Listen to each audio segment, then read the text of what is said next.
हर हर महादेव। देवों के देव महादेव जी के चरण में प्रणाम। मेरा प्रणाम स्वीकार हो। सब गुरु भाई बहन के चरण में प्रणाम। माता पिता के चरण में प्रणाम। गौरव पार्वती माता के चरण में प्रणाम। गणपत ललन के चरण में प्रणाम। मेरा प्रणाम स्वीकार हो। गुरु भाई बहन, मैं कथा सुनाने जा रहे हैं। इस कथा को पूरा सुनिए और रहस्य जानिए। आदि नहीं, आदि सुनने में शिव गुरु का अपमान होता है, पूरा सुनने में ज्ञान होता है। जो भी गुरु भाई बहन कथा सुनते हैं उस कथा को पूरा सुनिए और रहस्य जानिए। हर हर महादेव, घर घर महादेव। एक अंधा एक अंधी थे। एक अंधा एक अंधी थे। उनका एक पुत्र था। वो अंधा अंधी को कुछ भी नहीं दिखता था। इतना अंधा अंधी थे कि बेचारा अपने पुत्र को जन्म दे दिए थे, लेकिन पुत्र को अपना पोसे पाले नहीं। पुत्र को नहीं पढ़ाए लिखाए, किसी तरह का संस्कार नहीं दिए, क्योंकि अंधा अंधी खुद के थे। उन्हें तो खुद नहीं पता था कि हम क्या खाएंगे क्या पिएंगे। उनके माता पिता, उनके जो गांव वाले थे, वो रोज दिन प्रतिदिन अंधा अंधी को भोजन दे देते थे।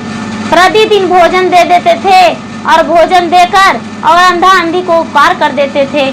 कोई जो जाते थे तो अंधा अंधी को पानी दे देते थे, कोई भोजन दे देते थे, कोई कपड़ा दे देते थे, कोई स्नान भी करवा देते थे। ऐसे करके और अंधा अंधी को समय बिता दिए। अंधा अंधी यही में लीन रहते थे कि बहुत कथा और कहानियां सुनाते थे। अंधा अंधी को बहुत भजन आता था, बहुत कहानी आता था। वो प्रतिदिन जो भी उनके पास जाते थे, उनके शरण में उनके पास बैठते थे तो वो कहानी कहने लगते थे। कोई भी जाते थे तो बोलते थे, कोई कहते थे कि ब्रह्मा जी के कहानी कहिए, कोई कहते थे शिव गुरु का कहानी कहिए, कोई कहते थे दुर्गा माँ के कहानी कहिए, कोई कहते थे राजा रानी का कहानी कहिए। और वो सारा कहानी कह के सुनाते थे। हर प्रकार के कहानी कह के सुनाते थे। कहानी जब कह के सुनाते थे तो सारा व्यक्ति उन पे खुश थे और कभी किसी को गलत शिक्षा नहीं देते थे। इसीलिए अंधा अंधी को सारा गांव मिलकर मदद किए। जब मदद किए, उनके बच्चे भी बड़े हो गए। तो उनको लगने लगा कि अरे मेरा माता पिता को तो इस तरह गुजारा हो गया, तो क्या मेरा गुजारा नहीं होगा? हम भी इसी तरह से गांव वाले को से मांग मांग के खाएंगे, मुझे भी कपड़ा मिल जाएगा। अंधा अंधी का मृत्यु हो गया। गांव वालों ने मिलके क्रियाकर्म कर दिए और उनका बच्चा के बड़ा होने तक आसरा देखे। जब बच्चा बड़ा हो गया तो उन्हें बोले कि देखो ये काम कर दो, वो काम कर दो, लेकिन गांव वाले को किसी को काम नहीं करता था। ये सोचता था हम क्यों काम करेंगे, भला हमको काम करने से क्या फायदा। लेकिन एक दिन ने उनको गांव वालों ने भोजन नहीं दिए तो बच्चा रोने लगा। रोते रोते उसको ख्याल आया कि आज हम पूरा दिन रात भूखे हैं, हम कुछ नहीं खाए हैं, हम क्या करें, आज क्या खाएंगे क्या पिएंगे, कैसे करके हम रहेंगे, हमको समझ में नहीं आ रहा है। वैसा ही करते 3 दिन और 3 रात बीत गया। 3 रात और 3 दिन बीत गया। सावन का महीना था। सारा लोग बेलपत्र चढ़ाते थे, फल भी चढ़ाते थे। जो बेलपत्र चढ़ाते हैं वो फल तो जरूरी चढ़ाते हैं, बिना फल का, क्योंकि बेलपत्र का पूजा नहीं होता है सावन का महीना में। तो सब जो भी जाते थे पूजन के लिए मंदिर, तो फल लेकर जाते थे। वो लड़का क्या किया कि मंदिर चल गया, शिव गुरु का मंदिर चल गया और मंदिर जाकर और वहाँ ढूंढने लगा कि कुछ हमें भोजन मिल जाए। ढूंढते उसे बेलपत्र में उसे खाने से ज्यादा फल मिल गया। तो वो फल खाने लगा, उसको पेट भर गया। जो सोचा कि अरे मेरा एक दिन का तो गुजारा हो गया है, अब तो दूसरा दिन का ना हम सोचेंगे। ऐसा ही करते कुछ समय उसको बीता तो उसको लगा कि अरे मंदिर में तो थोड़ा पैसा भी मिल जाता है, इस पैसा से हम अपना कपड़ा ले लेंगे, कुछ भी ले लेंगे। लेकिन उसको ख्याल आया कि अरे यदि शंकर भगवान उदास हो जाएंगे, क्रोध हो जाएंगे, तो हम बीमार पड़ जाएंगे, तो हमको कौन देखेगा। नहीं, इस पैसा को हम क्यों ना धूप दीप जला दें शंकर भगवान के मंदिर में, और ऐसे करेंगे तो हमको थोड़ा सा अच्छा रहेगा, शंकर भगवान भी खुश हो जाएंगे। वो क्या किया कि धूप दीप जलाने लगा और मंदिर का एक पुजारी बन के रहने लगा। गांव वालों जो थे वो पूरा उससे नफरत करते थे, क्योंकि गांव वालों को काम नहीं करता था। एक पुजारी बन के रहने लगा, मंदिर का साफ सफाई पूरा सजाव धजाव करने लगा। किसी चीज का गंदगी मंदिर में नहीं रहने देने लगा। शंकर भगवान भी इसका काम से खुश थे। शंकर भगवान और जो माता पिता इसको भजन गाते थे, इसको भजन थोड़ा थोड़ा ध्यान में था। वो क्या करता था कि जब शाम होता था तो भजन शुरू कर देता था।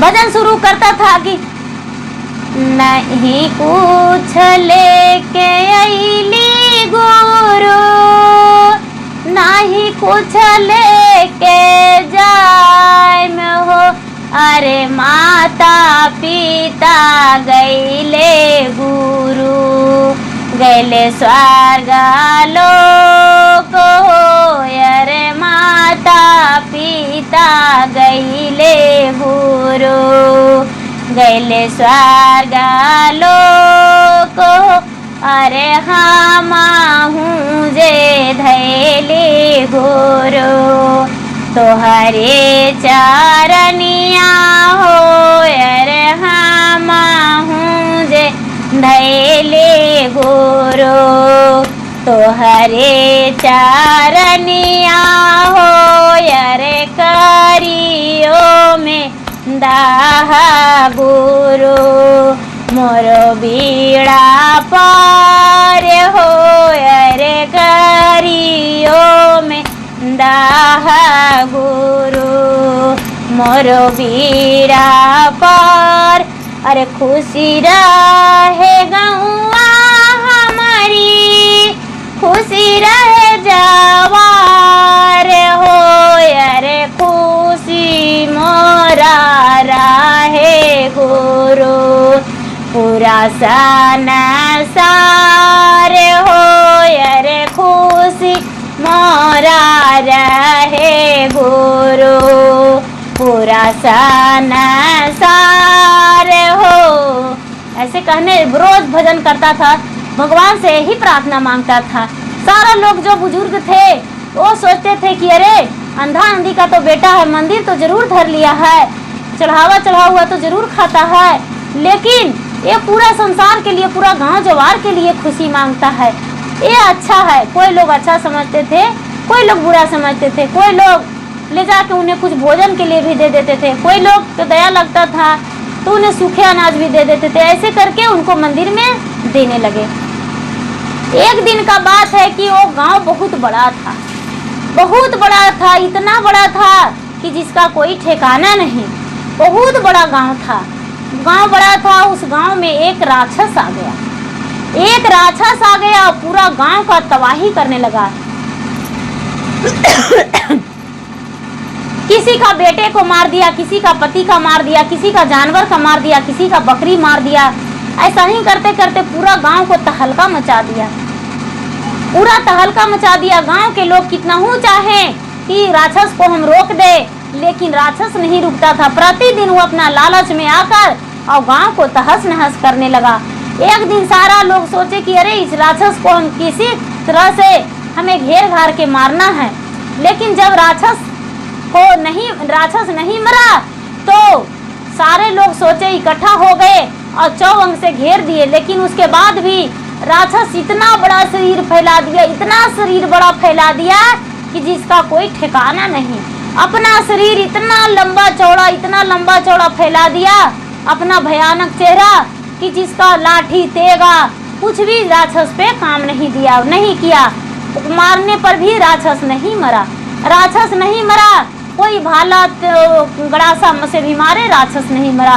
तब सोचे कि अरे अब क्या करें, ये तो हम लोग का जीने नहीं देगा, ऐसा करें। इसको पता चला, इस पुजारी को चला पता, तो शंकर भगवान से कह रहा है, हे भगवान, नीत उठी कैली गुरु, कैली सुमेरन आहो, यार नीत उठी कैली गुरु, कैले पूजन नहीं हम मंगली शिव गुरु, अनधाना सोनमा हो, अरे नहीं में मंगले शिव गुरु, कुल परिवार हो के खुशियाँ मंगले सेवाग्रो गौआ जवार हो के खुशियाँ मंगले सेवाग्रो गौआ जवार हो। ऐसे कहने लगे, भगवान महाराज हम आपके पूजा जरूर करते हैं, लेकिन हम आपसे कुछ नहीं मांगे, नहीं सोना नहीं चांदी, नहीं ईटा का महल मांगे, नहीं कुछ मांगे धन दौलत, और नहीं अपना कुल परिवार। हम गांव के खुशी को लिए पूजा करते हैं, तो आप क्यों ऐसा करते हैं महाराज? राक्षस आके पूरा गांव को तबाह कर दिया है, अब हम क्या करें? शंकर भगवान को आंखें खुला। जब भगवान को आंखें खुला तो सोचे कि अरे ये तो पूरा सबको नष्ट कर देगा, ये तो गलत है। राक्षस को मंदिर को ओर आने लगा, मंदिर को ओर आने लगा। अब ये जो पुजारी था इसको खाने को लिए सोचा, लेकिन इस पुजारी में इतना बड़ा शरीर चेहरा दिखाई दिया राक्षस को कि राक्षस झुक गया। राक्षस झुक गया और कहने लगा कि अपना शरीर के अंदर मुझे छुपा लो, हम तुम्हें हाथ जोड़ते हैं, मुझे शरीर के अंदर छुपा लो, हम एक छोटा बन जाते हैं, हम मक्खी बन जाएंगे, नहीं तो मुझे गांव वाले मार देंगे, सब मुझे घेर चुके हैं, मुझे मार देंगे। ये जो लड़का था क्या किया कि एक मच्छी का रूप में उसको चुटकी में पकड़ लिया, एक चुटकी में पकड़ लिया और मुंह में डाल लिया, मुंह में डाल लिया और मुंह में डाल के पेट में कर लिया, पेट में रख लिया और कहा कि तुम सुरक्षित हो ना राक्षस। ये राक्षस जब पेट में चल गया है तो कह रहा है कि हम तो बहुत बड़ा आराम में हैं। पूरा जो गांव के आए लोग तो ये बच्चा जो पुजारी था वो पुजारी को मारने लगे तो बोले कि देखिए आपका समस्या को हम हल किए हैं, मुझे मत मारिए, नहीं तो हम फिर से राक्षस को ऊपर कर देंगे। बोले कि तो क्या किया, राक्षस को कहाँ छुपाया? बोला कि हम अपने पेट में छिपा लिए हैं, उसको हम जीवन उसको ले लेंगे, उसको बाद हम उसको निकालेंगे। बोले कि तो ठीक है, कैसे तू उसको जीवन लोगे? ये क्या किया कि जो बेल के पत्तियां चढ़ाए थे लोग, वो बेल के पत्तियां पीस दिया और पीस के उसको घोटी बना के पी गया और पी के उल्टी किया। जब उल्टी किया तो देख रहा है कि मरा हुआ मच्छी निकला, उसको अपना चुटकी से छू दिया तो वो विषैला राक्षस मरा हुआ वहाँ पड़ गया। सारे लोग देखे, बोले अरे बाप रे बाप, ये तो विषैला राक्षस सचमुच में था, ये तो बहुत बड़ा उपकार किया है, तूने गांव को रक्षा किया है। और पूरा उसको सारे लोग ने क्या किया कि मिट्टी जमीन खोद के उसको मिट्टी में दबा दिया और ये जो लड़का था इसको सारा गांव मिलके और इसको अपना लिए और बोले कि देखो आज से मेरे गलती माफ कर दो, क्योंकि सारा गांव के तूने रक्षा किया है।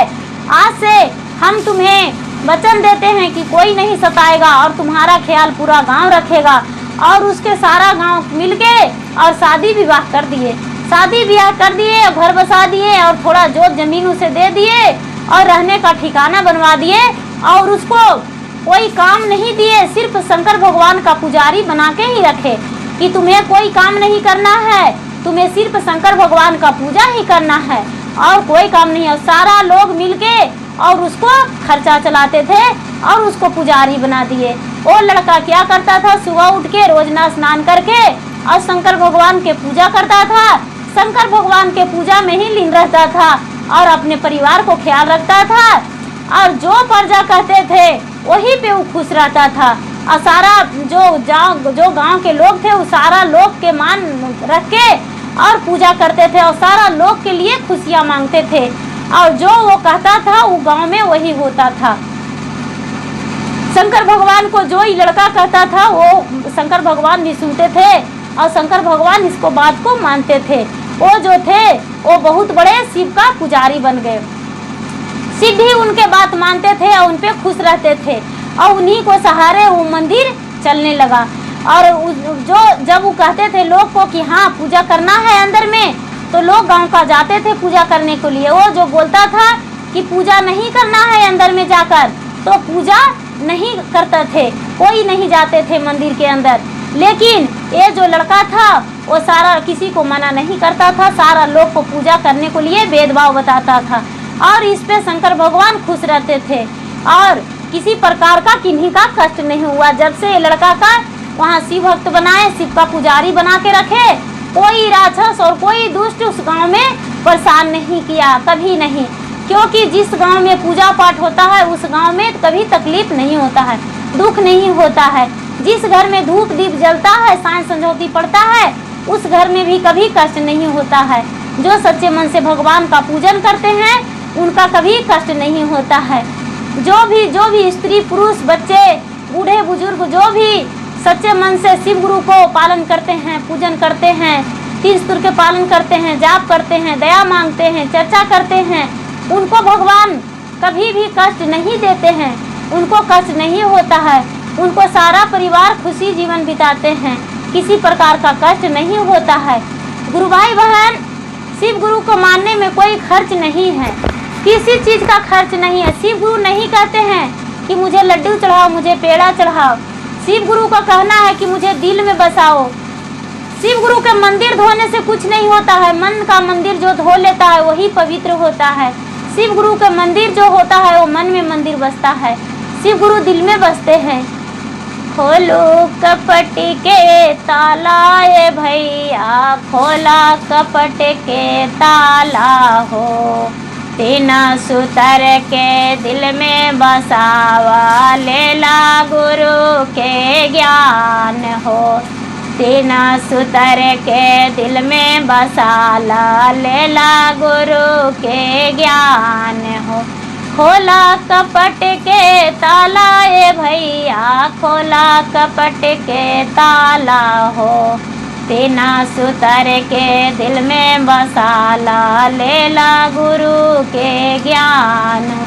पहला सुतर में दया मंगली है, दूसरा सुतर में चर्चा हो, तीसरा सुतर में 108 बार नमः शिवाय जाप हो। खोला कपट के ताला ए भैया, खोला कपट के ताला हो, खोला कपट के ताला ए गुरु बहन, खोला कपट के ताला हो। गुरु भाई बहन, मेरा वीडियो अच्छा लगे तो इसे लाइक कीजिए, शेयर कीजिए, सब्सक्राइब कीजिए। धन्यवाद। हर हर महादेव, घर घर महादेव।